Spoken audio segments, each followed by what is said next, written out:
Through the Well of Pirene by Ether Echoes. Chapter 13. The City. The truth is often a terrible weapon of aggression. It is possible to lie, and even to murder, with the truth. Alfred Adler. Amelia. Atop a tawdry peddler's wagon, I entered the great goblin city of Mag Mel. Its wheels found the paved stones of the road approaching a plaza, and the ride smoothed out at once, making our passage through the gates considerably easier than the country roads that came before. Huge blocks of solid golden granite arched effortlessly overhead. Though we were one of perhaps 100 early morning travellers entering or leaving the city, we found our way crowded not at all.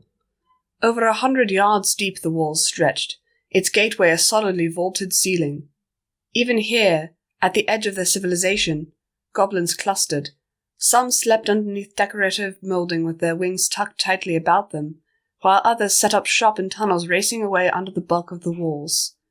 A group of equine foals watched us with bright yellow eyes from between the legs of a woman's statue, her face marred by scratches, and her outstretched hand missing. Electric lights guttered from where they had been crudely embedded into the gatehouse interior. Wherever they could find space, vendors and merchants set up shop. The glow of an impromptu fire pit and a cluster of hungry patrons indicated a hastily erected restaurant. Another vendor slept on a stairway surrounded by his wares, which a pair of foals were gleefully picking over and trying not to wake the owner. Any place a blanket was spread, either goods or a game of chance came with it, and their sharp-eyed proprietors hawked and barked even at this early hour. "Is this a market?" I called down to the raccoon peddler. He laughed. "Ha! A market? You ain't seen anything yet if you think that's a market, filly." The wagon continued forward rather than stop here, our driver shouting deprecations at incautious pedestrians who inattentively or foolishly tread into his path. Edifices old and new jockeyed for space beyond the gate. A small plaza radiated streets in 6 directions, and every available space was packed. Eaves hung out over the streets, and bridges crisscrossed madly, while dozens of windmills turned briskly in the stiff wind coming from the far side of the city. Drunken goblins spilled out the windows and doors of what had to have been a bar, while other places had been shuttered firmly against the night traffic. In the center of the plaza, a fountain rose high into the air, with dozens of goblin figures holding wands not unlike the one Feta bore. "We can't stay here," Wire stuttered. It seemed that the courage she'd mustered to convince the peddler to take us this far had evaporated overnight. This is for the one part of town. They'll be looking for a wagon. Why do we come back through that gate?" The raccoon shot her a lidded look. "Oh, hush up. I know well enough. Would have looked odd if we'd gone all the way around the city wall anyway." He tapped the driver's board and the wagon picked up speed again. "You leave the hard work to the professional." We rattled across the street, with the slats of lantern light flickering past us. The crusaders and I clung to the wagon's cornices. The other girls were enamored with the surrounding buildings, but my eyes fixed on the starry sky above and searched for trouble. Occasionally, shapes moved across the stars, but if they were looking for me, they weren't going to have much luck. I'd gone from being a needle in plain sight to one in a haystack, or rather from a haystack to a stack of other needles. Dawn chased the darkness away just as we came into view of the city at large, and I wasn't alone in gasping. Great spires, their towers topped in flame, rose as high as any modern downtown construction. The sun rose from a glittering sea that washed up against the shore, which rose in hills to a great flat-topped rise that overlooked the shimmering blue expanse. At its edge, the statues of 4 people watched over the city, each carrying a different object. One man held a chalice in both hands. A hooded person held a sword point down. Another man held forth a circular pendant. The last, a woman with flowing hair, held something that seemed passingly familiar to me. A sturdy staff. It looked not dissimilar to the ash staff I had seen in the Wand King's throne room. Scootaloo craned her neck around. "Sweetabelle, remember how excited we were to go to the Crystal Empire, even though we were there for 2 minutes?" Scootaloo asked. "This is so much more awesome." I don't know, Sweetie Belle said, her ears flat against her skull as she watched the goblin city stir around us, awakened from its slumber. This place seems kind of dangerous. Exactly! Awesome! We transitioned away from the windmills, heavy stone, and raucousness of what apparently stood for the wand part of town as we drew closer to the sea, and found ourselves among narrow, twisty streets between plastered buildings and narrow, paneless windows. At last, the peddler pulled to a halt underneath a covered footbridge. A low buzz filled the air, a hum of distant conversation pierced through now and again by a particularly shrill cry.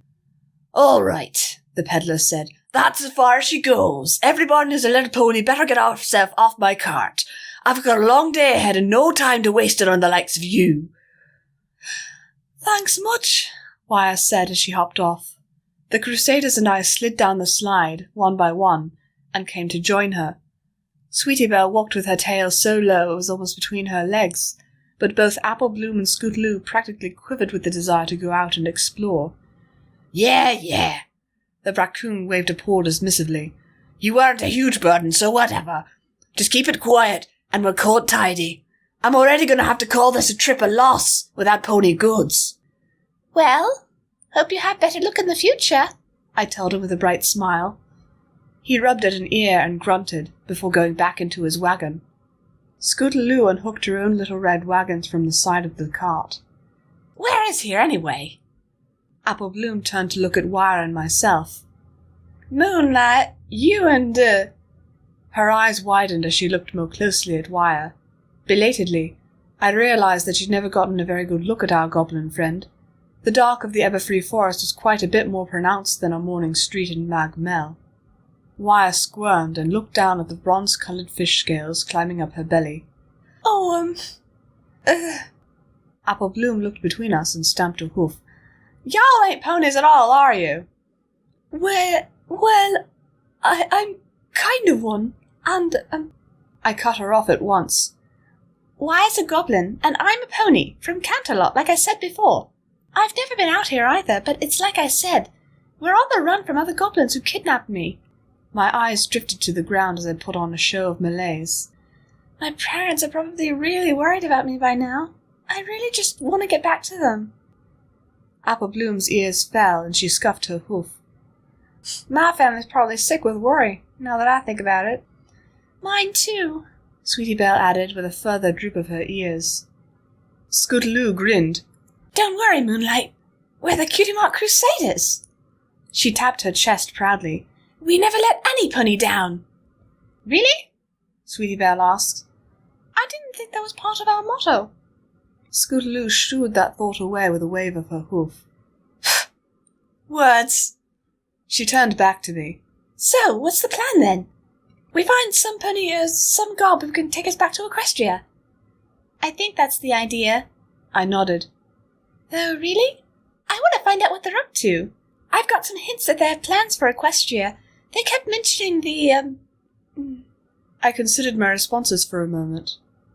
Any illusion is only as good as its weakest point. Maintain consistency in any deception, or risk it falling down around your ears. Not that I really needed that advice from Twig, but it did come at a good time.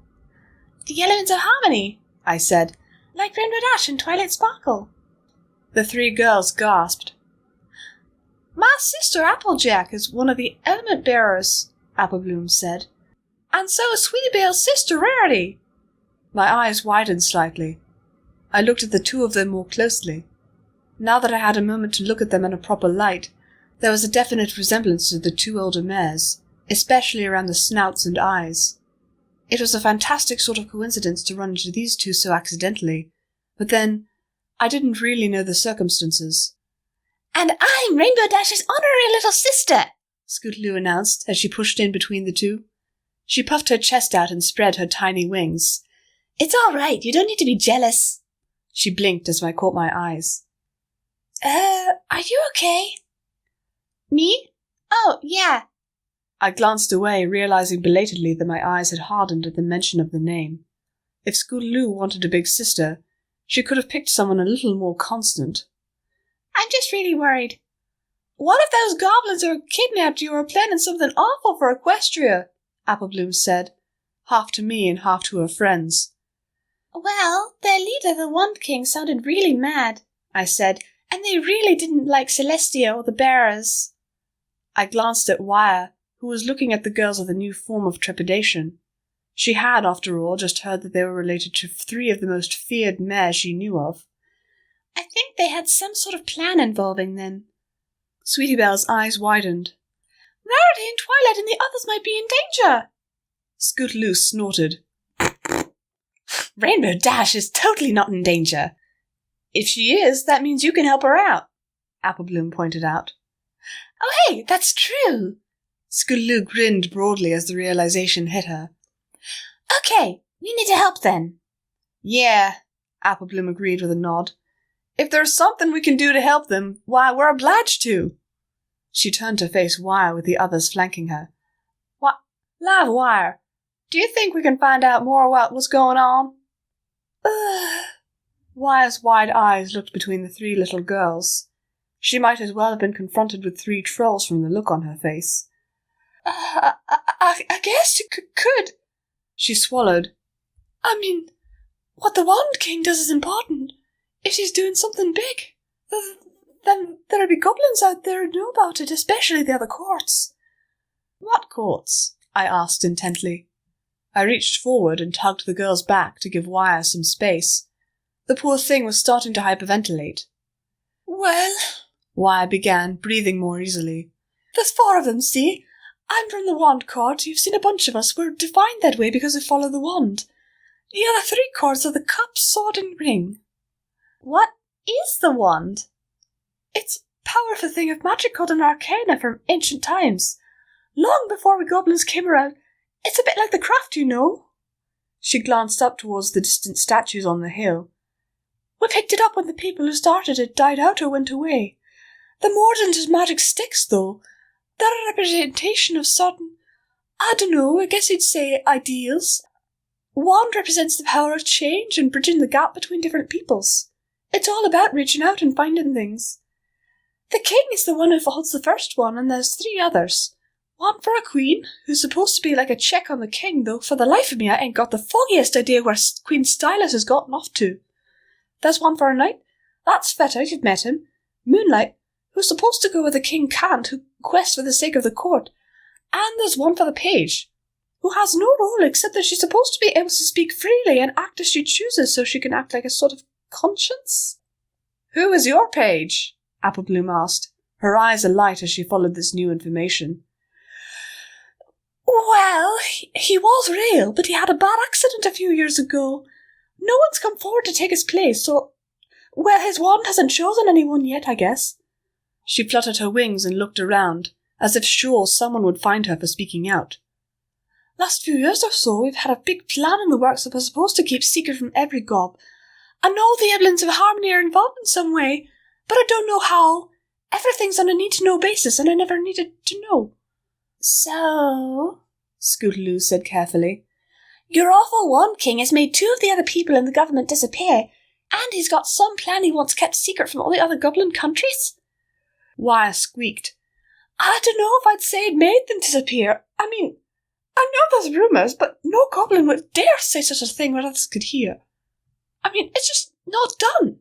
You don't. She looked at us with wide eyes, finishing in a whimper. He probably did do that, didn't he? Yeah, we definitely need to do something about this, Applebloom declared, standing tall. She looked to her 2 friends and they nodded their heads firmly. You in on this, Moonlight?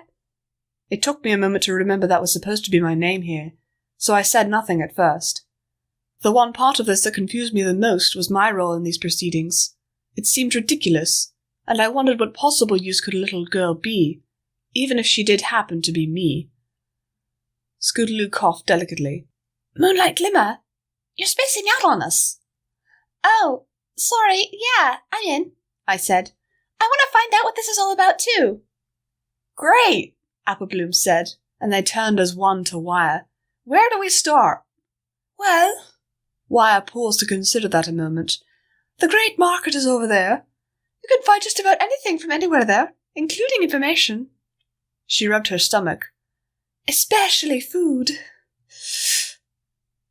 What are we going to pay with, though? Sweetie Belle asked with a little frown. We have some bits. Do they accept those? Wire nodded. There's money changers. How about barter?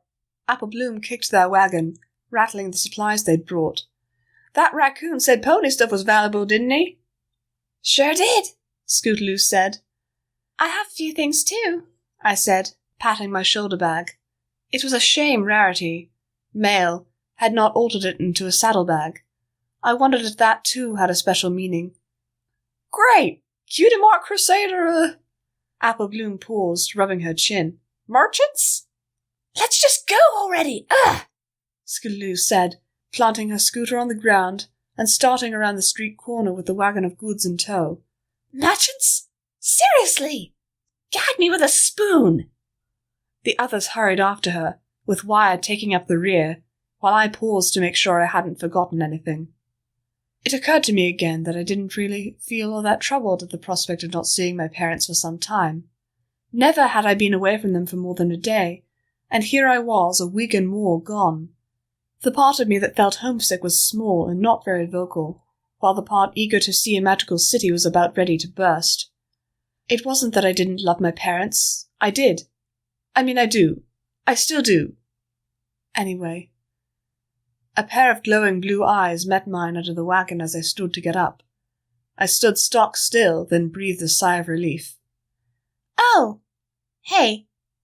The wee bairn is free of the One King, yet still she ties herself down. The Morgwin's sibilant voice whispered from the darkness. One wonders what for. Surely she has better things to be doing. I want to find out what the One King is up to, I said quietly, as I adjusted the strap on my bag, cinching it high enough to be reasonably comfortable. Besides, they're my friends. The Morgwin choked a laugh. Friends. You have one ill-fated chase through the woods, and now you are bosom companions. The bulk of the creature slid out from under the wagon, looking down at me with its bright teeth spread wide. As you lie to them hour by hour. It's not that bad. I looked away. I don't want to have to explain that I'm a human. They probably don't even know what a human is, so there'd be no point. You had friends who lied to you before, didn't you? It whispered into my ear. 6 mares. They loved you, but they lied. I'm not like them, I said hotly.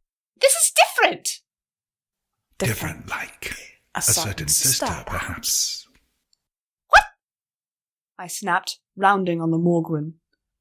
Daphne didn't lie. Much. I mean, little things. Yes, but she's just a jerk, not a liar. So naive you are, wee spark. The Morgwin scratched thin marks into the side of the peddler's wagon with a negligent gesture. After all, she never told you about the unicorn, did she? I froze with my mouth open in aborted protest. My heart pounded as my eyes opened wide. I searched the Morgwin's face for any hint of deception. Not that I knew what that would look like in such alien features. Its smile widened further as it regarded me. What unicorn? I asked at last. When your sister was a wee bairn herself, she walked the woods that you did. Instead of finding me, however, she found a wee unicorn, a filly, run away from home. The Morgwin flicked its barbed tail. Oh, your sister loved her dearly. The two of them were as sisters, inseparable. As if it were savouring its words, it drew out the last few slowly. It was as if they were meant to be together. Each word landed on my head like a bomb, bursting with thunderous impact. Spots appeared in my eyes. Indeed. The Morgwin went on. It seems your sister went into the other world at roughly the same time you did. Wait, what? My eyes widened further. If Daphne had come into the Everfree Forest, That might mean she had come after me. It could even be that she was the one who tried to take down Fetter in the woods that night. But that would... She went straight into Ponyville, the true Ponyville, the Morgwin said, effortlessly cutting through my stammered response. The last I saw, she was with her dear old friend once again. What's more, she hasn't left Ponyville since arriving, rather as if she intends to simply move in and live with the ponies. So that's it? I asked dully. I go missing and she goes to a happy little village of unicorns and Pegasi and regular ponies who love her, and that's it? My shoulders ached as I shook. And did at the same time. I bet that's what she did after I left. She didn't even care. She just went off into the woods in her secret little path to go to a secret little friend in Equestria. Does it really matter? The Morgwin said indifferently. She is there. You are here. Free. Liberated. You have the run of an ancient city, full of mystery and power. Yeah, I said harshly. I pulled myself up straight. If she can go gallivanting around, so can I. My eyes blurred. I didn't want to say anything else, and held my jaw firmly shut. I knew if I opened it again, I'd say something I'd rather not. Wherever the Morgwin went after that, I couldn't have said. I was pretty sure that at some point, Wire and the others had started calling my name. I never saw nor heard either.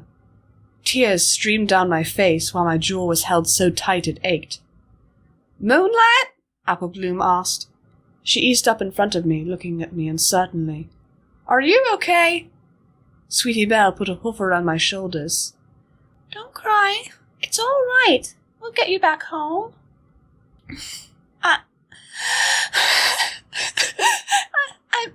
I'm all right. I coughed and rubbed at my face. It's nothing. I'm okay. How about that market? I put a note of false enthusiasm into my voice. It's amazing, Scootaloo said. You have got to come check it out. Right, I said, gaining a little more control. As the five of us walked back towards the noise in the distance, I found my pace again. Screw Daphne and everything she stood for. I didn't need her. I had friends whom I would tell everything, just as soon as it was convenient. I had a whole world of adventure ahead of me.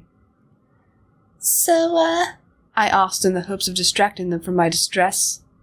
What did you guys bring that we might be able to hawk anyway? Apple Bloom tilted her head up, inventorying. Camping gear, spare horseshoes, a couple books. Which you should not read because they are terrible, Sweetie Belle added quickly. Really, really, really terrible. And some stuff we picked up at the old Royal Pony Sisters Castle. Sweetie Belle glanced to the side. Which aren't related at all to the books. They were very odd fillies. Just what were you three burying back in the Everfree exactly? Apple Bloom shook her head. Nothing. Don't want to talk about it, Scootaloo muttered. Definitely nothing unwholesome nor against the laws of nature, Sweetie Belle concluded. Wire and I exchanged a glance. Right, I said. Sure. So, hey. I grinned and started rooting through the backpack. Every pony, gather round. I have a plan. Hear ye, hear ye! Sweetie Belle cried from atop her barrel. Her voice cut through the thick market din with razor-edged clarity. Come on, come all! Come on, a piece of history! Personal artifacts of the legendary elements of harmony available for a limited time only! Much as I would have hated to admit it then, there were many lessons that the mares of Shadow Ponyville had taught me. Among them was one of Mael's. Presentation is everything. The great market of Mag Mel stretched across dozens of criss-crossing streets, incorporating 3 stories of shops overlooked by another layer or 2 of apartments, with rickety bridges made of wood, stone, metal, whatever the goblins had at hand more than like, built up over what must have been millennia of labour. Every available space was crammed with every manner of hastily erected vending tents, wooden stalls, linens covered in odds and ends, street performance and food carts. 3 times as much traffic crowded the galleries and bridges of the upper levels as they did the lower.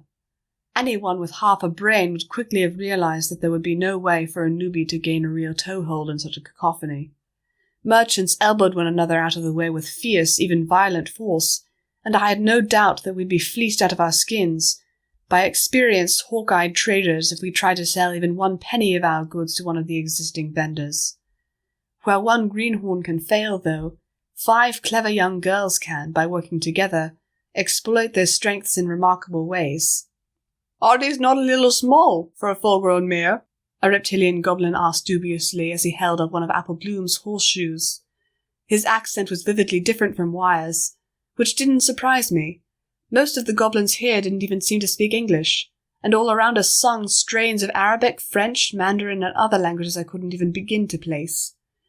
"Well, duh," I said with a roll of my eyes. "Do you think we could just pry the horseshoes off the Elements of Honesty's feet? We got our childhood horseshoes, the ones used to crush a whole army of goblins." The overturned wagon proved a very striking seat. On it I sat like a human might, with my hind legs down and forehooves free. A canvas robe covered me, and a blue turban hung with little glass beads and stars completed the ensemble. Wire, who happened to be walking by, stopped and took a look at the horseshoe as if she was seeing it for the first time. "Wow! Look! It even has her actual cutie mark on it. How much?"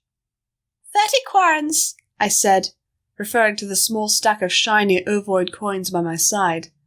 Not a single goblin currency was a plain circle, I'd noticed. "That's a steal," Wire said, pondering over the set with a thoughtful expression. "Would look proper tidy on my own hooves." "If your act is a little weak," Twig had said once, "don't be above putting a shill in the audience. Other people around them will fall over themselves to agree so they don't feel so stupid." Seeing opportunity slip him by was apparently too much for the lizard goblin. He snatched the shoe from Wire and announced, "I'll take the lot." I pushed the box his way and held out my hooves. Glittering coins rained down into them as I watched. "Pleasure doing business with you," I chirped. While waiting for another customer, I admired the performing troupe across the bridge from us. They were mostly young girls, humanoid, albeit with the fur or feathers or other strange additions all goblins seem to have in some measure or another. One cat-like girl swayed acrobatically on her hands, while a regal older girl with lovely dark hair levitated colourful balls that another tried to catch to no avail. I was pretty sure that she was using real levitation magic like Twick had shown me, the one that had nothing to do with unicorn horns, and wished I had opportunity to go over and strike up a conversation. A high buzz foretold Scootaloo's return, and I turned to find her riding the rail overhead. Apple Bloom, clinging hard to her back, squeaked as they jumped and landed beside us. A heavy bag clattered behind her. I gestured to Wire, and she pulled the curtain around our vending tent with a tug of her teeth. "All right, what's the hole looking like now?" I asked, as Apple Bloom emptied the contents. "I think we made back twice as much as we got," she said, revealing a mixed pile of coins in numerous denominations and styles, as well as some odds and ends. "Your idea about Scoot and I going around is working great. We're finding the best deals and hearing all the best stuff." "It would take a normal merchant months to make a circuit," I gloated, rubbing my hooves together. "The 2 of you do it in minutes." Wire picked through the stock until she found a bundle of black, flint-like thunderstones. "I should get to charging these. You know she's offering 2 free ones with every purchase." She pulled a device out of her bag with a pedal and set of wires, attached the wires to the stones, and started working the pedal with her hoof. "Maybe I'll get your cutie mark in bargaining, Moonlight," Scootaloo said with a laugh and flexed her wings. "I think I might want one in hawking," Sweetie Belle said as she picked through the goods. "This is fun." "Careful," Apple Bloom said, nudging Sweetie Belle's hoof back from a set of odd fruit tied together.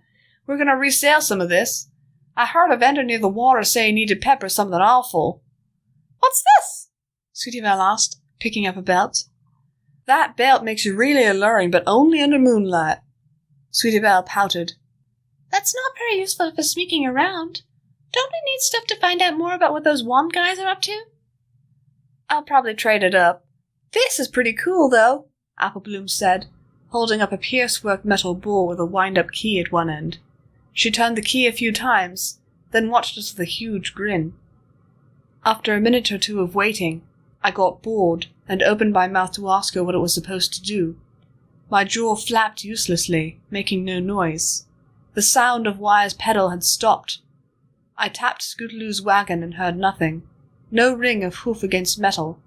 Sounds from outside our immediate vicinity came in loud and clear, but nothing we did inside it made a single note.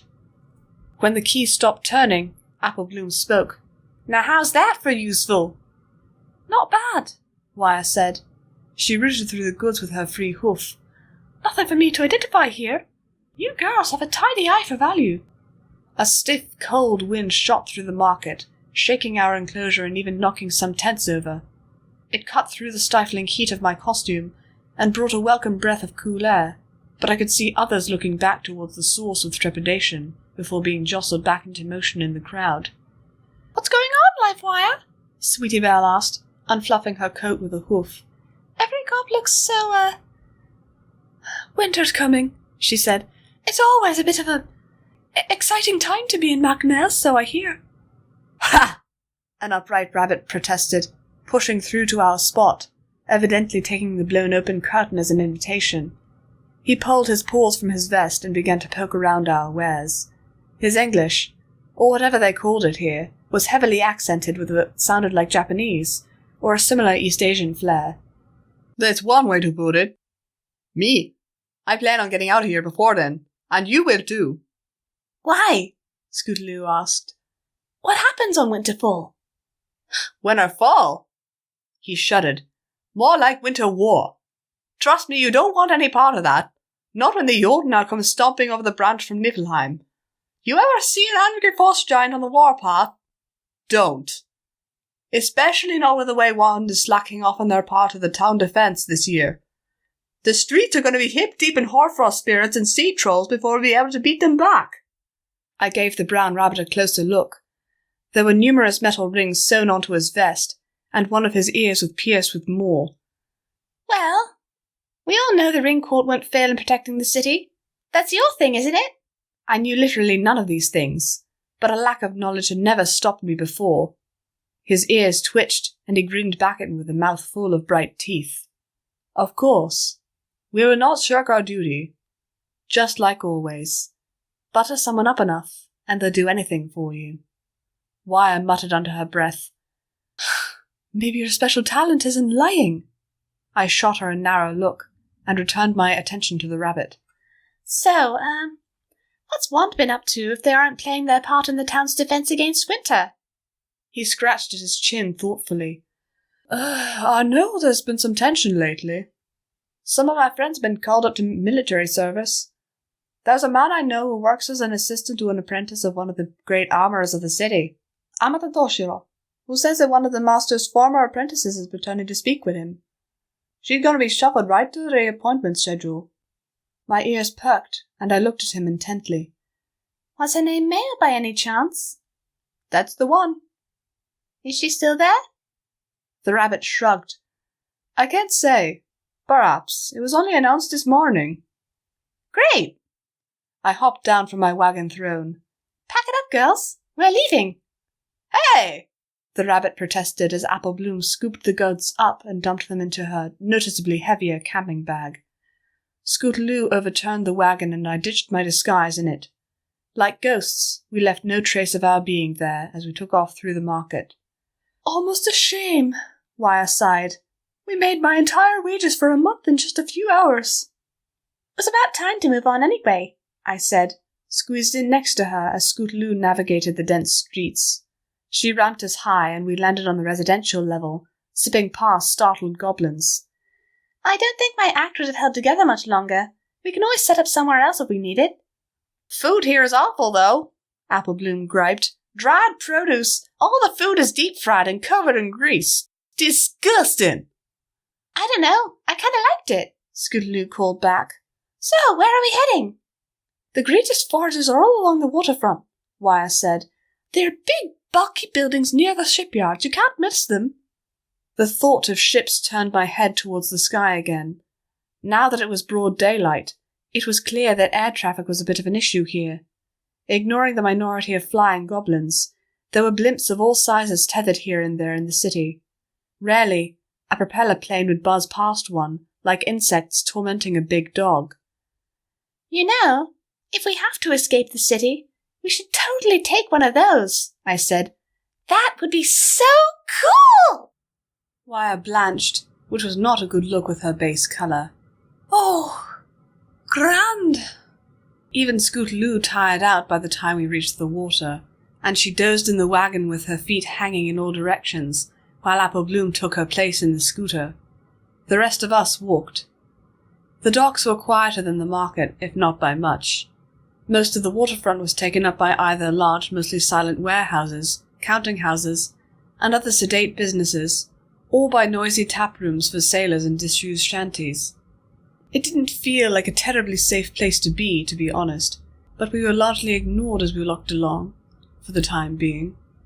As if to puncture a hole in my security, Sweetie Belle pointed a hoof down one of the larger docks, big enough to have its own shacks. What's going on over there? We all turned to look. A cage dangled over the water, and a vaguely female creature with a long fishtail pressed herself sadly against the bars, her kelp-like hair damp and dripping. The goblin at the foot of the crane called out numbers, pointing to smartly dressed goblins in a small crowd. It looked rather distressingly like pictures I'd seen in Daphne's American History textbook.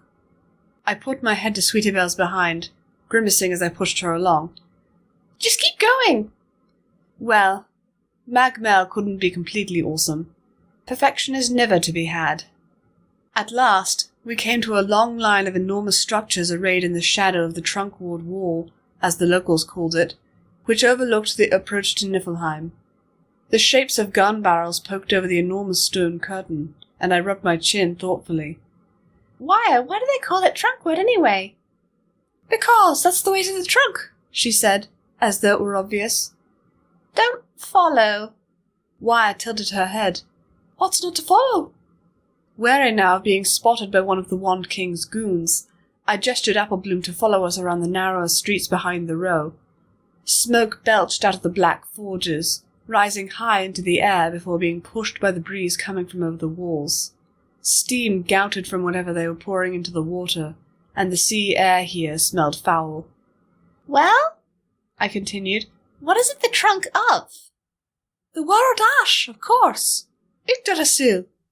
The tree from Norse mythology? I asked, boggling at her. Formundo, she answered, looking at me with wide, uncomprehending eyes. Never mind. I shook my head. So, there's other worlds out there, aren't there? I glanced up. In daylight, the starry branches were barely visible, but I could clearly see the planets as bright points in the cerulean skies.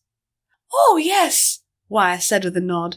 I've never had a chance to visit, though I know goblins who have. They can get pretty dangerous. A lot of goblins go that way if they're trying to practice their art. There's a few different performing circuits that way. Sometimes magicians pick pupils if they think they got promise. Is that how Twig did it? I asked, thoughtful. Perhaps if this whole thing didn't work out, I could stow away with one of the troops. That group performing in the marketplace looked like they might be willing to accept a filly if she showed some aptitude. Oh no! Wire shook her head. Twig got accepted right away by a really famous magician. Maya had similar treatment from Amata Toshiro. All the girls were exceptionally talented, even. She trailed off and her ears drooped. Apple Bloom creased a frown at her. What's up? Long story, she said with a sigh. My sister was one of the Wand King's closest servants, but she went away a long time ago. Oh, ouch. Sorry.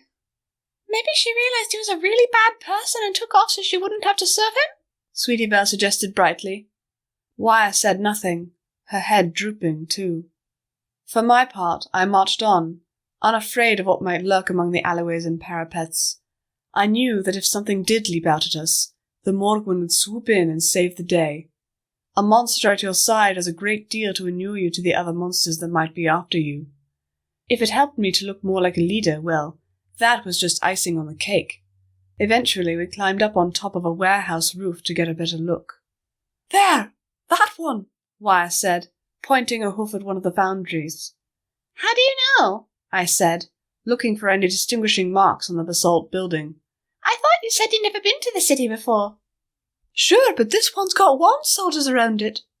She pointed down at a series of armoured carriages in front of the building. Proper tidy, innit? Oh, that was just peachy. Well, I guess that answers my question. Of course, it wouldn't do to endanger the others. Maybe I could lie to them, but asking them to follow me into the lion's den was rather too much. After rooting around in our sack of goodies, I pulled out the sound sphere. Girls, get Scootaloo up after I'm gone. We may need to make a fast getaway. If you think you're going in there alone, Moonlight, Applebloom said, setting her hooves, you've got another thing coming. I dunno, Wire said. I'm perfectly happy to sit around here. Nice and... She flinched at the sound of a cat shrieking a few buildings over. Reasonably safe. I shook my head.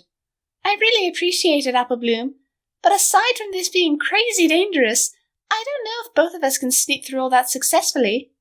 Digging into the pack again, I pulled out one thing I had made sure to buy, a set of paper tags just like the ones the raccoon peddler had used to get into the city.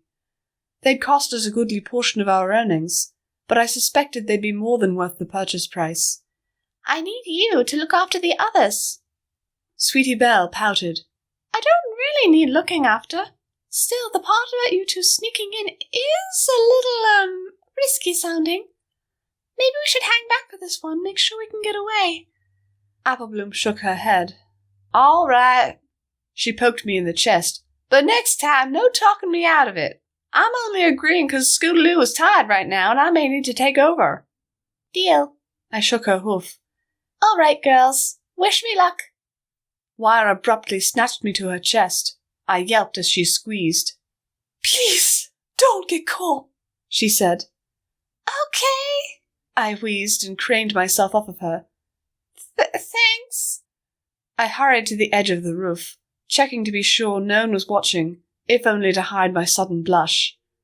Then, with a few good twists of my teeth, I set the sound sphere as far as it would go, and noiselessly slapped the tag on my chest. As it had before, the magical paper billowed out like it was made of vapor, covering me in a foggy barrier. With my hoofsteps silenced, I ran across the street. The wand guards stationed at every entrance wore thick, dark plate, their faces obscured by riveted helmets. Not one of them remarked as I passed by in plain view. Rather than try and open a door with them watching, I kept to the side and charged up to the wall of the building. Above, a huge basalt kiln bulged out of the structure. Placing my hooves against the steeply inclined wall, I concentrated on grabbing the surface and almost effortlessly scaled it. Ponies can give goats a run for their money, apparently. Towards the top of the structure, part of the interior was exposed to the air. Like some vast dragon's maw, it sucked air in through the opening, only to be blown out again in a hot breath. Leaping onto an enormous dormant bellows allowed me to hop down further. I ghosted along the rafters as I looked down on a hellish landscape, which was part steel mill, part weapons manufactory. All of it centered around one great furnace, which glowed so bright I couldn't look directly into the flames. By shielding my eyes, I could just make out a powerfully built, hunched-over figure standing next to it, holding tongs deep in flame. With two huge stomps, the figure, a vast red-skinned creature with a pair of sharp curling horns, stepped away from the forge. He took the star-bright lump of iron in his tongs to an anvil and began to hammer. Each blow sent a great shower of sparks to illuminate the cavernous armory, a flash of radiant power. Each one starkly illuminated forests of blades and bits of armor, only for them to diminish into half-forgotten shadows by its fading. For a long time I waited, wondering whether or not Mail had already come, or if she was on her way, or if this was some other business of the Wand King. Perhaps I would at last be able to glimpse that ruler of goblins. As time passed, however, and the ringing lulled me into a sense of security, I found myself dozing, lulled by the hypnotic pulse of fire and steel. Eventually, the armorer plunged his creation back into the flames. The bellows roared, stoking it to shocking heights once again. In that brightness, I saw Mail for the first time since I leapt from the Wand Castle. This, I imagined, must be her true form. It resembled Rarity very little, yet it was still unmistakable. She was a slender thing, upright, her face and skin pale. Clothed in shimmering mail, she walked on 2 long, sturdy legs that each ended in dragon-like talons, and a tail trailed behind her, covered in white scales. Her hair was long and white and lovely, with a quality not unlike silver. For all her prettiness, though, she carried herself with confidence and strength, and when she faced her master, her dark eyes wavered not at all in the intense light. They remained there for a while, neither saying a word. It could have been a battle of wills, or maybe it was just that neither of them knew what to say. Little did Male know that I hovered above, wondering whether or not I could hate her for what she had done, or what she might be about to do. Amata Toshiro broke the silence first, his rumbling voice carrying even over the ringing of his hammer. "Do you see, Mel, the shape of what is to come?" His accent was not unlike the rabbit's, if different in some inflections. Her face turned to regard the piece of metal being pounded. "I claim no special knowledge." It surprised me a little that her voice was so like Rarity's, if more resonant, less flighty. She couldn't have been much older than Daphne, but her surety spoke of a great deal more maturity. "Then it is not your hand that strikes the steel." The master lifted the steel, which had once again chilled to a cherry red, and placed it within the forge. Wordlessly, Male moved to the side and worked the bellows, her deceptively slender arms surging as she drove air in. I only realized then that the building was empty, despite having work stationed for many more goblins. They must have believed themselves alone. I felt at once an intruder, a voyeur into an intensely private moment. Not that such would deter me, but the power of this meeting was not lost on me. When the iron was white hot again, the master pulled it out. I'll be the first to admit that there is little I knew of metallurgy, but it seemed to me that any natural steel should have melted at that point. It was more than abundantly clear that I was also witnessing some of the craft that Wire had informed me of. Acting again on one of those unseen, unspoken signals, Male tied her elegant hair back from her head and slid an apron over herself. Grabbing a great hammer that must have weighed twice as much as she herself appeared, she went to the other side of the anvil, and whenever Amata Toshiro struck the steel, she struck it too, moments later. Their rhythm intensified as they worked together, he turning the steel, she matching his blows.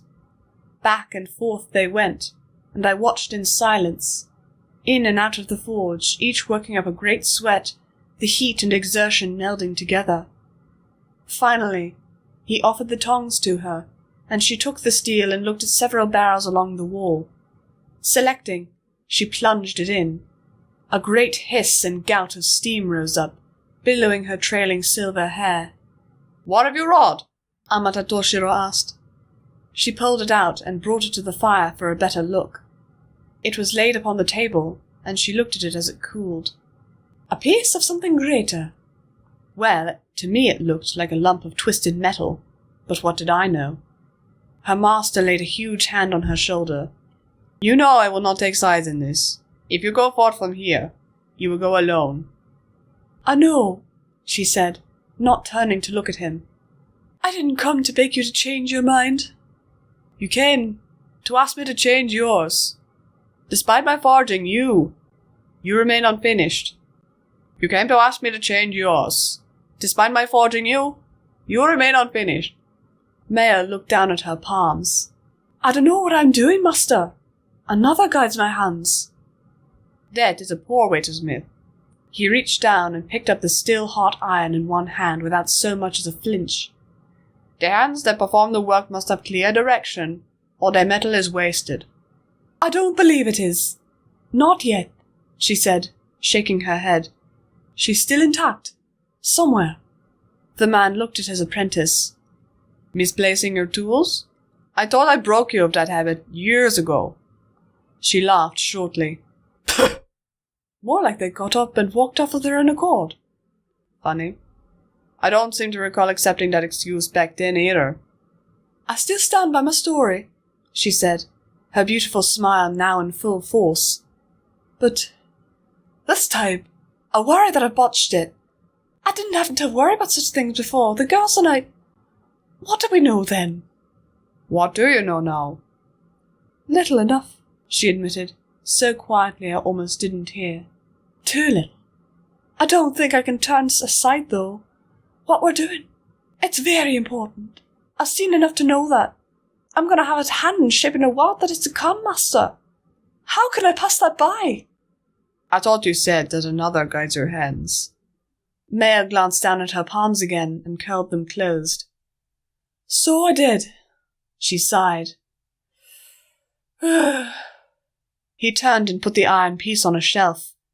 Yet I already sense you will not be deterred. I must not be. Then your concern lies with your wayward bar of metal. He turned towards her again and placed his great hands on her arms. She looked up into his face. You know how I feel on the matter. It is a great crime to waste good metal without purpose, but it is a greater crime still to destroy that which is irreplaceable.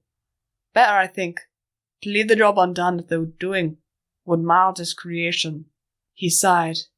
Yet if it must be done, it must.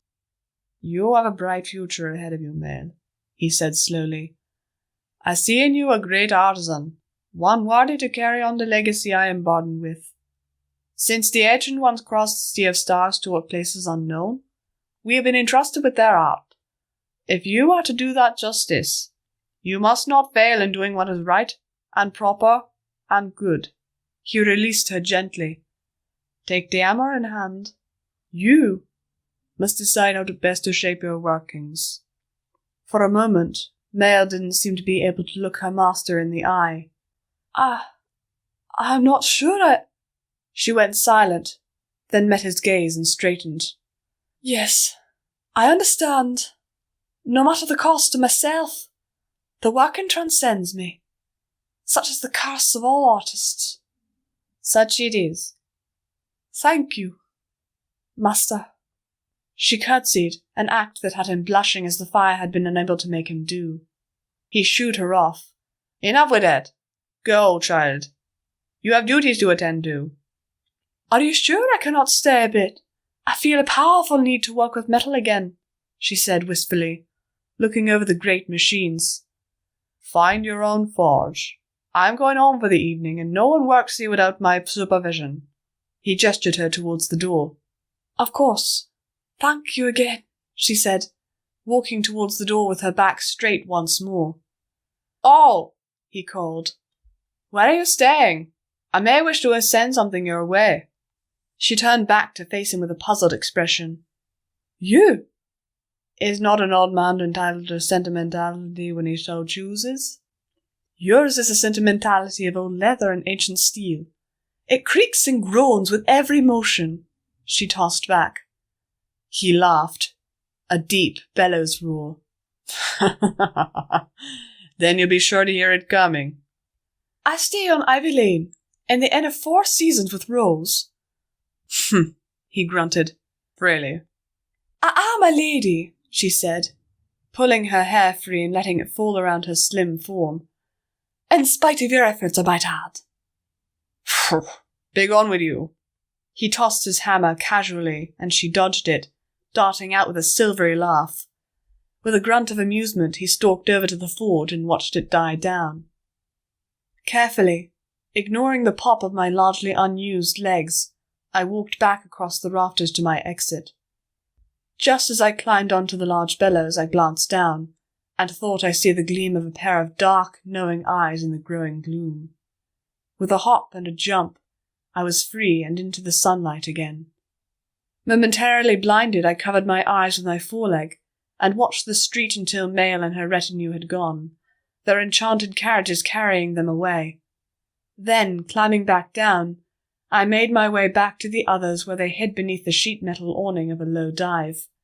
The others watched my approach, breathlessly waiting. I know where we're going next, I tell them, looking back at the squat basalt building. I'll tell you about what happened in there along the way. Not that I really understood it at the time. Metaphors couched in similes. I knew they had been discussing me, but what about, I could not have said. All I knew is that I could not hate Mail. Apple Bloom heaved as the wagon rattled fitfully across the stones. Once again we had transitioned on to another part of the city. This one rose in terraces up a massive hill, with stones fit tightly together with only a minimum of mortar to hold their places.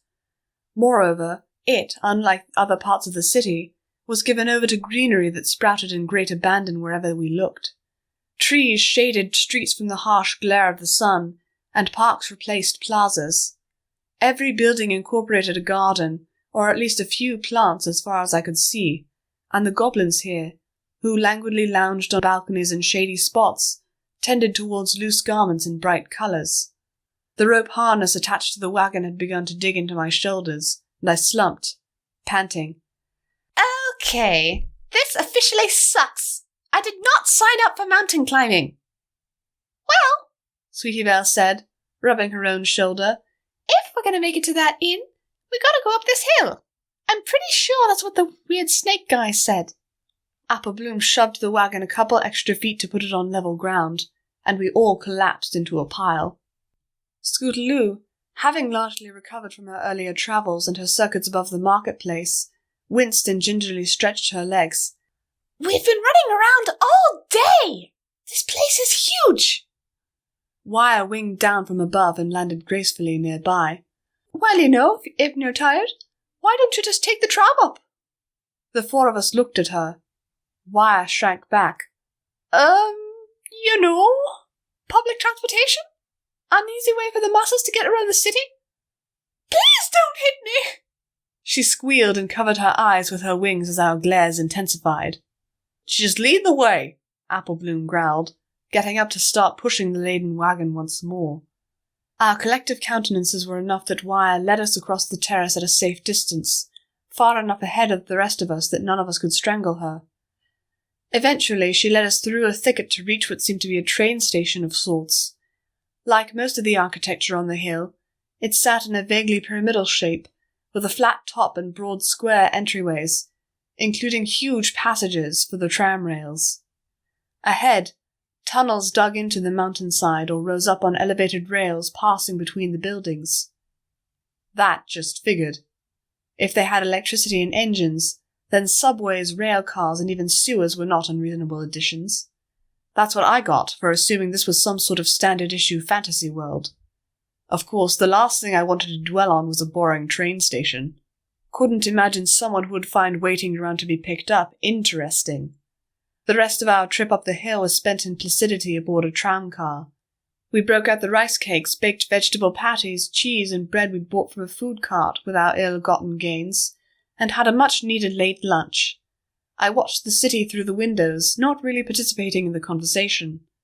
For all its alien exoticness, Mag Mel had a charm about it that reminded me of visiting Boston or New York City. Only it had magic and animal people and other cool things, so it was at least 10 times better than either of those. In other circumstances, I might have loved to go live there.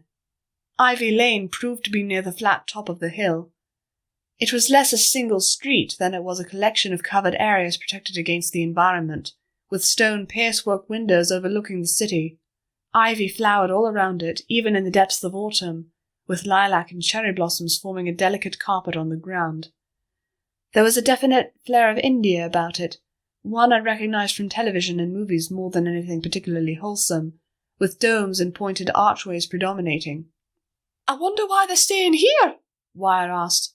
Bloody hell! It's not like the Cup Palace isn't right there. She pointed a hoof up a ways, to where a great stepped pyramid climbed up to defy the hill it had been built upon. 2 massive stairways converged before the ziggurat, and even from our distance, we could hear the blare of trumpets and drums as some sort of celebration wound its way up. Huge red banners streamed from the sides of the building, and it gleamed in places with a metallic shine of silver and gold. Looks like they're having the harvest celebration. There'll be heaps of food to be had there from the cup types. Be going on for days non-stop, wallowing in the largesse of the realms. Not that cups need much of a reason to go on holiday. Big on celebrations, huh? I asked. Oh, aye. They'll be wanged out by evening. Live wire, Sweetie Belle said with starry eyes. Your accent is hypnotic. I should practice it. Rarity would wash your mouth out with soap, Apple Bloom warned with a laugh. Wire blushed and rubbed her head. Just talking like myself is all. I think we've got a bit of a problem, I said as I studied the hotel. They're not being super obvious about it, but there's someone at each of the entrances and open windows. I pointed a hoof, letting them see the robed figures apparently lounging at each spot. Whenever someone came to one of the entrances, they either struck up a conversation or nodded to them. Wire looked skeptically down at our tags. Gonna be cutting it tight. Besides, if they're taking the effort to guard it, they probably have protections against unwanted intruders, especially ones using magic to hide themselves. Folks who go to a high-class place like this are usually wary of such things. She chewed nervously on her hoof. Maybe we shouldn't do this, girls. I really don't want to get caught. Now you just hold on a minute, Apple Bloom said. The Cutie Mark Crusaders don't give up until the cows come home. Sometimes, not even then, Sweetie Belle agreed. They like to come in early if it's not a nice day after all. Apple Bloom sauntered off towards the inn, taking a meandering route around it, leaving us to wait. By the time she returned, she was grinning ear to ear. Well, they got a bathhouse. I waited for a moment. Yes, and? Can we climb in through a window or something? Nope, too narrow, but that don't matter. It's heated. You've lost me. Ha! Scootaloo scoffed and patted my head. Leave it to us. Watch and learn. I grasped Wire's hooves and let her haul me out of the pipe with a sick pop of grease. I stared at the stained girls surrounding me. We were squeezed in between a brick wall and an enormous cylindrical boiler which churned rhythmically. Let us never speak of that again, I suggested. I don't know. It wasn't that bad, Sweetie Belle said and wiped her face. That only served to smear her coat more thoroughly.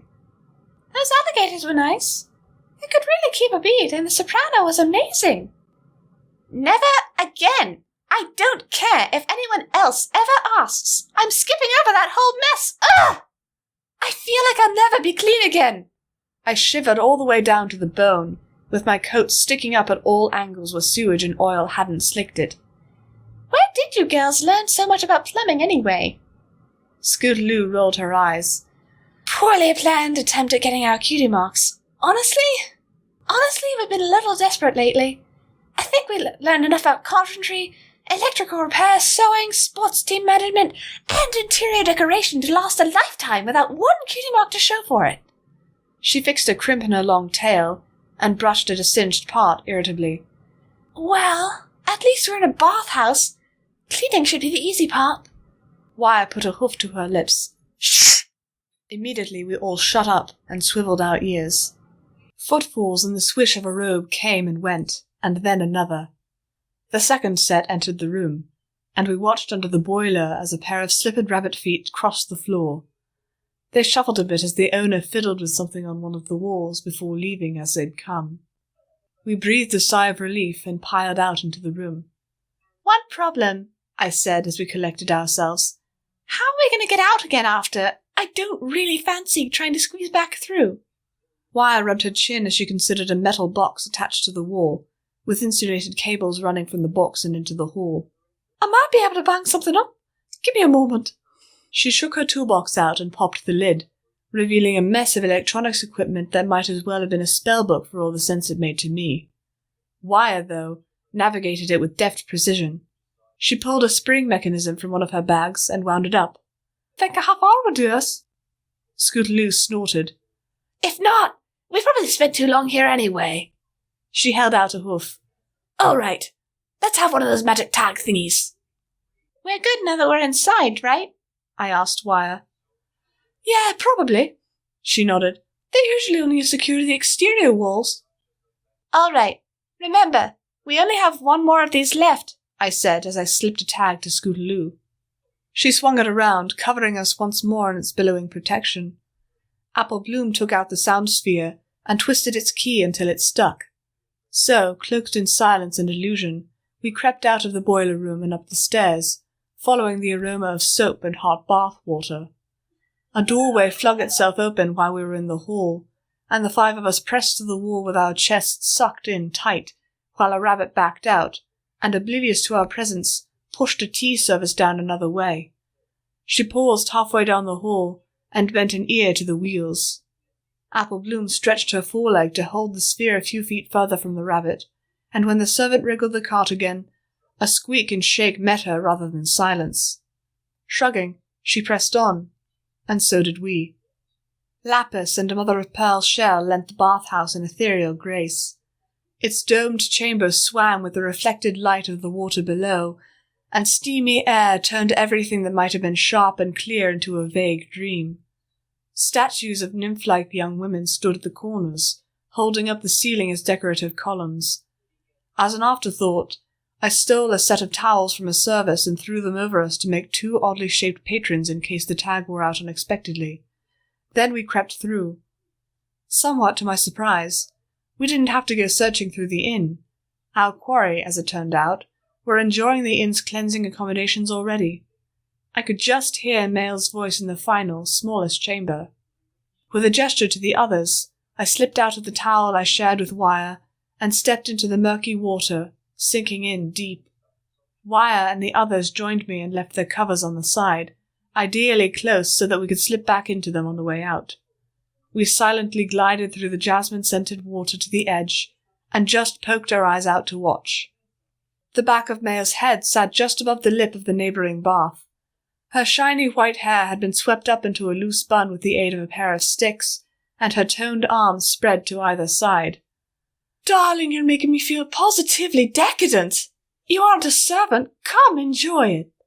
Rose stretched her hooves along the tiles at the far end of the pool.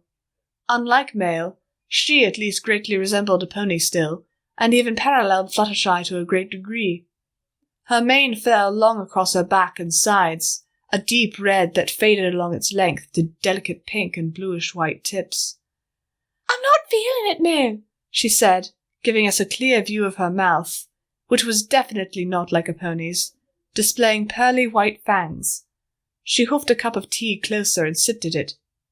"We're certainly paying enough for the privilege." "We aren't here for privilege," Rose snapped, roused by peevishness out of her languor. Her face smoothed and she glanced aside. "Sorry." "You see? This is exactly what I mean." Mael flexed her back and lifted a powerful leg from the water, its silver scales gleaming in the soft light. "If you're this tense, you're liable to scare off the contact." "I'm liable not to care about the contact, nor anything else for that matter." Rose set an elbow against the floor and rested her pretty face on it. "How do we never know if she's here, Mael? We're wasting time we could be using combing the Everfree." "How you underestimate her," Mael chided gently. "She had us played from the beginning, or near enough. The only thing that should surprise us at this point is that we didn't see through it earlier. If the border guards reported a peddler sneaking through the lines, she was on it." "One peddler? How could she have found that in the middle of the Everfree?" "How could she have escaped a castle full of goblins?" Mael ticked off her fingers. "She tricked the mine supervisor, so we know she's able to manipulate people. She evaded Pinion and an entire squadron, so we know she's slippery. Wherever she goes, she attracts tools and allies like a magnet does iron filings. And let's not forget the Morgwin." Rose shivered. "I don't understand how Feta could have been so foolish." "The creature brought him the child. What was he supposed to do?" "Kill it." Mael snorted indelicately.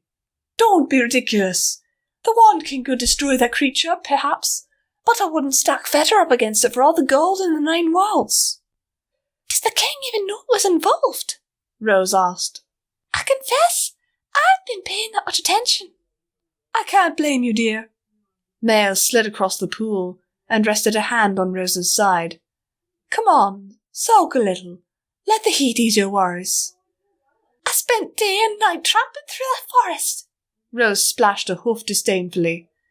"A few minutes of soaking won't cleanse that.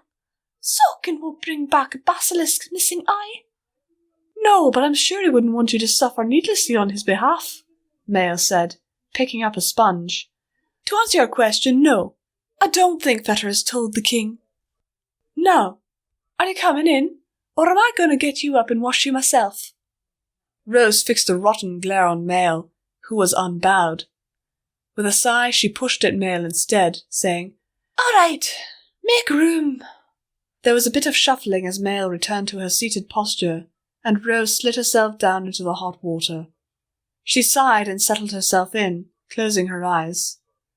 "Do you remember when we used to do this for fun, Mel?" "I do." "Wouldn't it have been nice if we—"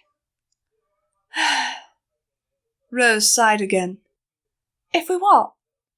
"We could have avoided all of this if we just told her the truth. We could have taken her to Mag Mel instead of that ancient rock." Rose shook her head. "She'd have gone to the well of her own accord, sure enough. It's in her to be something special." If she had kept that up, I would have started to blush. Mel was silent for a moment.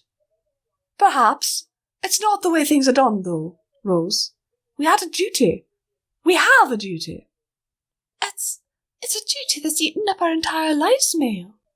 "Don't talk like that," Mel said tightly. "What we do for a purpose. I know it seems bad now, but it'll work out.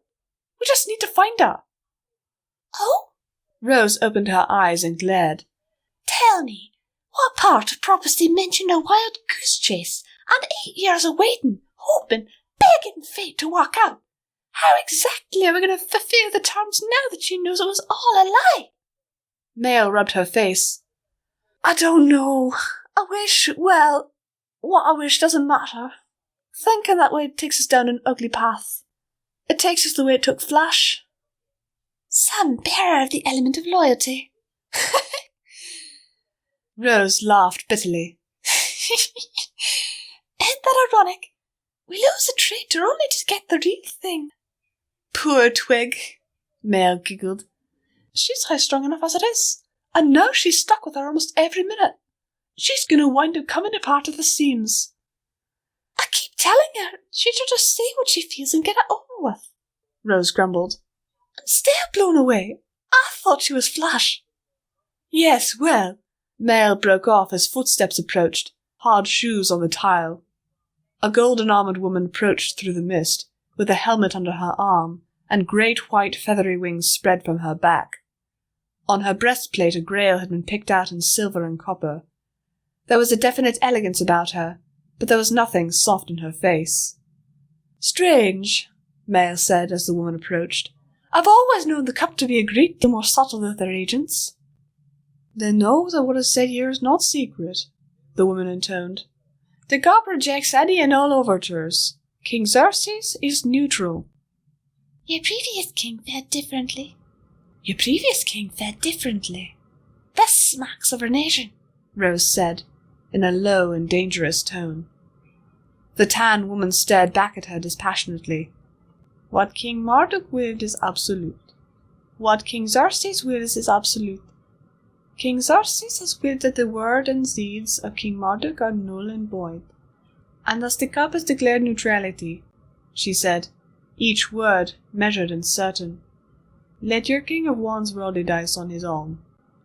"Strikes me as an irresistible force hitting an immovable object," Rose growled. "Perhaps we should hit him a few times to—" "Enough, Rose," Mel said sharply. "Inform the King of Cups that we thank him for his courtesy in informing us of his decision." Rose and the armoured woman exchanged a final glare before the latter nodded tightly and marched away. "Well, that was a vivid waste of time," Mel said. "Should've let me smack her around." Mel shrugged. "What would that have proven? We'd have made trouble and annoyed the Cup King for no real gain. The Wand King can bring it up himself if he feels it is needed." "We'd better get back to the ship then," Rose said, starting to lift herself up. "The ship can wait," Mel said airily. "I paid for this, so let's just enjoy it while we can, like old times." "Happier times," Rose sighed. I looked at my wrist, and then realized I had neither a watch nor a wrist any more. I turned to Wire to mouth, "How long?" at her. Wire shook her head at me, and I swam back over to the towels feeling frustrated. We'd come all this way, spent so much effort, only to learn so little. So there was some dire prophecy that I was intimately involved in that they were hard up on. There was nothing in there that I could use, and it was information I'd already surmised on my own. Sure, Perhaps Mail and Rose did care for me, or cared about me at the very least. Maybe that helped ease the pain of what they did, if only a little. All it meant in the end, however, was that I needed to avoid them and move on with my life. I didn't need them. I didn't need anybody. We shuffled back into our concealing towels and trooped for one of the nearby doors. Hey! Scootaloo asked quietly from the back of the group. When she said element of loyalty, did she mean Rainbow Dash? She hasn't been kidnapped too, has she? I don't care, I answered dully. I didn't bother to look back and see how my words impacted. We stepped through a curtained archway into a walled garden, with the scented flowers sticking to our hooves, but apparently walking sheets weren't the greatest disguise in the universe. A hand yanked them off us before we'd gone 4 steps, both owned by a pair of robed women who stood above us. They had ivy embroidered into their silken garments. Servants, no doubt. One, a curvy sort with a tiger's striped coat and cat-like features, tapped her sandaled foot and looked down at us amusedly. The other, whose webbed hands and feet and scales spoke of piscine nature, barked at us in an unfamiliar language. The tigress waved her hand, speaking more calmingly to her, and then to us in lightly accented English. Looks like 5 little ondies wanted to enjoy a day at the spa. You girls know how exclusive and expensive this place is, don't you? Wire wibbled senselessly, shrinking down. I rolled my eyes and smiled guilelessly at the girls. You caught us. I'm really sorry. We will never do it again. The Crusaders stepped up to my side and put on their best innocent faces. The fish-like woman crossed her arms, but the tigress laughed. Cute. You're a slippery one, aren't you? Well, I see no reason to make a big deal out of this. We'll just put you to work for the day and call it even. Crap. Oh, well, our parents are expecting us back and it's already pretty late. Then you can head back in the morning and call it a lesson learned, she said, and smiled so that her sharp teeth showed. There was no overt malice, but she slid a hint of steel into her tone that brooked no disagreement. I'm sure your parents will be grateful that they aren't being sent to Bill instead. Double crap. Why? I hissed. Are you sure that you... Then everything went dark. A localized blackout, with all the compound's electric lights going out at once. Almost on its heels there came the sound of hissing steam. The women swore, but we were already moving, galloping at full tilt for the exit. We bowled over the startled guard just as the curtain to the bathhouse was flung open. Mail's voice rang out into the late afternoon air. Amelia! I know that's you! We're ahead! Get to the wagon! I shouted, and we scrambled over a fence. Wire sprang into the air and went ahead of us, her wings flapping in panic. Wherever Mail and Rose's entourage of wand goblins were, they'd be boiling over the streets in no time flat. With our hooves pounding, we made it into the street as Wire pulled the red wagon into the open and hitched the scooter. Every pony on board! Scootaloo shouted, and dug her heels into the ground, building up speed while her wings kicked into high gear. Mail, wrapped in a towel and soaking wet, sprang on top of the inn's garden wall. Amelia, wait! You don't know what this is all about! I snatched a thunderstone from Wire's side and flung it up at Mail, coming a foot or two short, and sending sparks up from the wall. Get away from me!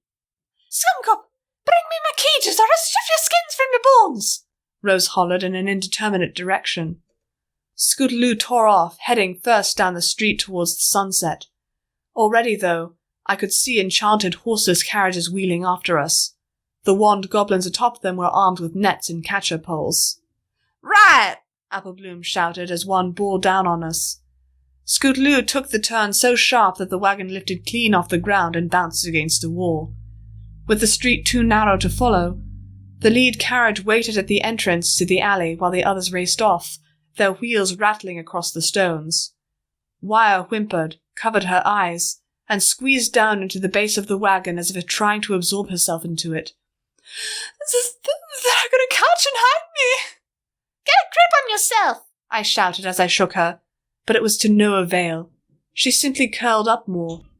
Sweetie Belle shrieked a warning and pointed ahead as another carriage pulled up in front of the path. Scootaloo gave a grunt of effort and turned us again, ramping up one of the sloped walls, and carrying us over a startled mole goblin's garden before crashing down on the far side.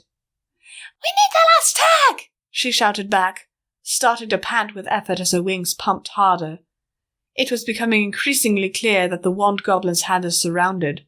The only way to get out of our area any faster would have been to ramp off the terrace, and our survival then would have been doubtful. Nodding, I reached into the box and pulled the last tag, flinging it over us in a concealing vapour. We raced past an oblivious carriage and started down one of the main streets, juking to avoid the startled and frightened passers-by. "All right," I said. "We should head back to the market. We can lose them there and—" An eagle's scream startled me, and I looked up. There, directly above us, a trio of birds dived towards the wagon. "Ah! Move! Move!" I shouted, and Scootaloo jinked hard. Talons snapped at the air just above my mane, and Sweetie Belle screamed as one sliced into hers. "Some monsters and animals can see through concealment," Wire whimpered. "The others will use them to track us." "Rose," I spat. "Well, I hope you like your pets being hurt, because I'm not done yet." I took Wire's bandolier in my teeth and tugged, freeing it so that I could have a ready supply of electrical ammunition. "Whoa, Moonlight," Applebloom said. "We need to focus. Where do we go?" I reluctantly trimmed my destructive impulses and bit my lip, thinking fast. "Where could we go that they wouldn't?" "Of course!" I turned towards the ziggurat and pointed a hoof. "There! Full speed ahead, Scootaloo!" "What?" Scootaloo demanded. "Why there?" "Because they're not allies anymore." "I don't think they're friends of ours either," she said skeptically, but she turned down the main street anyway. Above, the eagles dove again, and Sweetie Belle put her hoofs to her head and shouted, "I can't take this anymore!" She snatched the bandolier from me with a furious effort and started throwing stones as fast as she could, peppering the air with them and streaking like a banshee the whole while. With singed feathers, and perhaps more than a little fear of the terrifying little creature, the eagles broke off their attack and scattered across the rooftops. The goblins, however, had all the information they needed to close in on us. Armoured goblins hanging off their enchanted rides readied their implements as fully a dozen carriages raced onto the main boulevard. Scootaloo yelled and threw everything she had into her tortured wings. Every little bounce in the road knocked us several feet into the air, and I clung to the others in the wagon desperately as she turned off the road, hit a sloped wall, and arched us high over the palace's curtain wall. With deceptive grace we soared. The wagon came out from under us, and Scootaloo let exhaustion take her. I managed to hold on to the other girls as we plummeted, but even Wire's desperate last-minute flapping couldn't arrest the fall. A wagon, a scooter, and 5 fillies came down hard in the palace courtyard, with a series of sickening collisions. Pain lanced through my chest as I stirred, there in the shadow of evening's last sunlight beyond the wall. My vision swam into clarity, and I perceived the wagon as a crumpled mass of aluminium fully 10 meters away, with our belongings scattered about it. Standing was a labour, and so was breathing, but I ignored both as best as I could. But Sweetie Belle's crying drew me, stumbling and quaking as it was.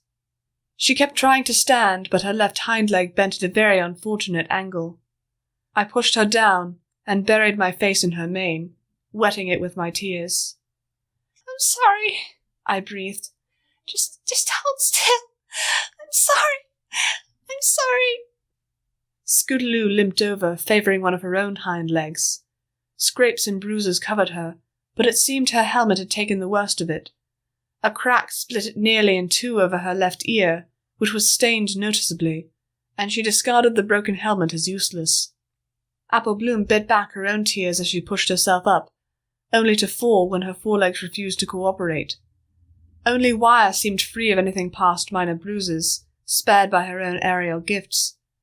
"It's all my fault," I sobbed.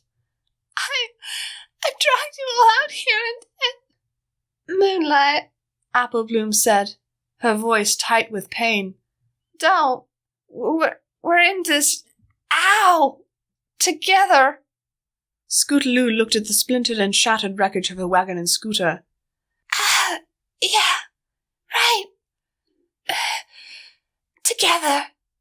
Wire perked her ears and listened to the sounds of the wand forces pulling up at the wall behind us. Their angry shouts reached us, and she shivered. Scootaloo walked over and put her shoulder against Sweetie Belle's other side, helping the injured girl to stand. Come on, Moonlight. We need a plan. I know you're upset, and maybe you've got a good reason to be, but those guys are going to figure out a way to get us if we let them. We need a plan, and you're... She stared at her ruined scooter again. Usually pretty good at those. I wiped at my face with a foreleg, making no headway against the tears. A plan? Yeah. I sniffled and tried to collect myself. It took a while. Long minutes ticked by as the sun's light rose higher and higher, chased by shadows. Maya? I said at last. Does the Cup have airships here? She looked up at the sky thoughtfully. Yeah, they should. Let's go then, I said. We're going home.